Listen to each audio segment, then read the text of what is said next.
Telangana global summit లో robo ప్రవేశించింది. మనిషిలా నడిచే, స్పందించి స్వాగతం పలికే రోబో సదస్సుకు వచ్చిన ప్రతినిధుల దృష్టిని ఒక్క క్షణం కూడా వేరే దిశకు పోనీయకుండా చేసిందంటే అతిశయోక్తి కాదు. ఇది కేవలం ఒక ప్రదర్శన కాదు, భవిష్యత్తు పని జీవితానికి ముందు మాట.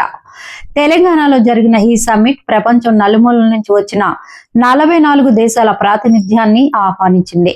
154 మంది ప్రతినిధులు, ప్రముఖ వ్యాపారవేత్తలు, సెలబ్రిటీలు ఈ వేదికను అభినందించారు. కానీ వీరందరి మధ్య అత్యధిక దృష్టిని ఆకర్షించింది మనిషి కాదు, యాంత్రిక మేధస్సు. సమ్మిట్ ప్రవేశ ద్వారంలో 2 రోబోలు కూర్చొని ఉండటం ఒక భవిష్యత్తు గడియారం ముందుగానే చప్పుడిచ్చినట్లుగా అనిపించింది. రోబో ముందు నిలబడితే చిరునవ్వుతో ఆహ్వానం పలుకుతోంది. తన కదలికలు, సెన్సార్తో స్పందించే చూపులు, మనిషిని అర్థం చేసుకునే ప్రయత్నం, ఇవన్నీ టెక్నాలజీ మనకంటే వేగంగా పరిగెడుతుందన్న సందేశాలు ఇస్తున్నాయి.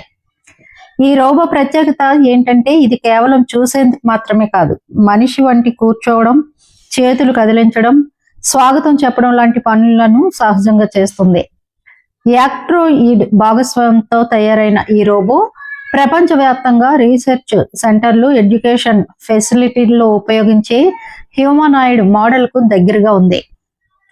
మనిషిని పోలిన శరీరాకృతి, కీళ్ల కదలికలు, ముఖభావాలకు స్పందించే ప్రోగ్రామింగ్, ఇవన్నీ చూసిన ప్రతి వారిలో ఆశ్చర్యమే కాదు, ఒక ప్రశ్న కూడా కలిగించాయి. ఇక భవిష్యత్తులో మనిషి పనులకు ప్రత్యామ్నాయం రోబోలేనా అని. ఈ సమ్మిట్ లో పాల్గొన్న వ్యాపారవేత్తలు, పరిశోధకులు, స్టార్టప్ నాయకులు అందరూ రోబో చుట్టూ తిరుగుతూనే ఉన్నారు. ఈ చర్చలన్నీ ఒకే పాయింట్ చుట్టూ తిరిగాయి. రోబోటిక్స్ మరియు ఆర్టిఫిషియల్ ఇంటెలిజెన్స్ కలిసి కొత్త ఉద్యోగాలను సృష్టిస్తాయా, లేక పాత ఉద్యోగాలను మింగివేస్తాయా? ఎందుకంటే రోబోల్ లాంటి రోబోలు మనిషి పనిలో సగానికి పైగా భాగస్వామ్యం అవగల సామర్థ్యాన్ని ఇప్పటికే చూపించడం మొదలుపెట్టాయి. ఈ సదస్సు మరో కీలక సందేశాన్ని అందించింది. టెక్నాలజీని నిరోధించడం కాదు, దాన్ని అర్థం చేసుకోవడం, దాంతో కలిసి నడవడం తప్పనిసరి. రోబోల ప్రవేశం ఉద్యోగాలను తీసుకుపోతుందా అన్న భయం సహజమే, కానీ ఇదే టెక్నాలజీ కొత్త పరిశ్రమల్ని, కొత్త నైపుణ్యాల్ని, కొత్త అవకాశాల్ని సృష్టిస్తుందన్న వాస్తవం కూడా ఉంది కదా. మరి ప్రతి పరిశ్రమలోనూ health care, education, defence, retail, hospitality robo లాంటి రోబోల పాత్ర విస్తరిస్తుందని నిపుణులు పేర్కొంటున్నారు. తెలంగాణలో జరుగుతున్న ఈ సాంకేతిక మార్పులు దేశాన్ని కూడా దిశానిర్దేశం చేస్తాయి. రోబోలు ప్రదర్శనలో కూర్చోవడం ఒక సింబల్ మాత్రమే, కానీ వాటి వెనుక ఉన్న సాంకేతిక తత్వం మన భవిష్యత్తును ఏర్పరిచే కీలక శక్తి అనే చెప్పాలి.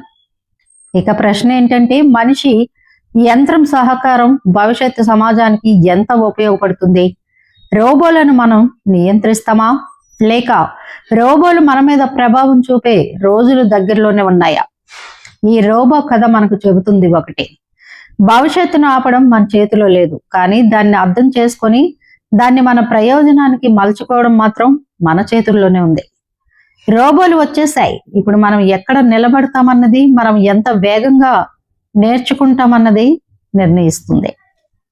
మా వీడియోస్ కనుక మీకు నచ్చినట్లయితే లైక్ చేయండి, షేర్ చేయండి, ప్లీజ్ సబ్స్క్రైబ్ చేయండి.